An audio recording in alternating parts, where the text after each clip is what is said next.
మీ అందరూ నేను చెప్పేది ఒకటే, మనం ఏ రకంగా అయితే మన తల్లిదండ్రులు మనం చదివించి ముందుకు పంపించి నడిపించారో మీరు కూడా ఆయా గ్రామాల్లో బాధ్యత తీసుకొని అక్కడ ఉన్నటువంటి పిల్లలందరినీ చదివించడానికి ప్రోత్సహించే కార్యక్రమాన్ని చేపట్టవలసిందిగా కోరుతూ, వాళ్ళందరూ కూడా ప్రపంచీకరణలో భాగంగా ఇంగ్లీష్ మీడియం స్కూల్స్ లో ప్రభుత్వం మొదలుపెట్టే స్కూల్స్ అన్నింటిలో చేరటం కోసం ప్రోత్సహించి ఇటు ప్రభుత్వ పాఠశాలలో రెసిడెన్షియల్ స్కూల్స్ కాలేజెస్ వాటన్నింటిలో వాళ్ళ మదర్లో ఐటీఎస్ నిన్న నేను సిరిపురం మదర్ మండలం సిరిపురంలో కొత్తగా ఐటీఐ సెంటర్ కూడా స్టార్ట్ చేశారు. పూర్తి చేస్తున్నారు.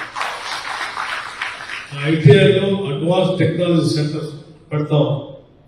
ఇప్పటికే పాలిటెక్నిక్ కళాశాల కూడా మనం అప్పట్లో పాత రోజుల్లో శాంక్షన్ చేసుకున్నాం. ఒక అగ్రికల్చర్ పాలిటెక్నిక్ కళాశాల ఉంది, రెగ్యులర్ పాలిటెక్నిక్ కళాశాల ఉంది. ఇప్పుడు ఐటీఐ కూడా మనం అడ్వాన్స్ టెక్నాలజీ సెంటర్ స్టార్ట్ చేస్తాం.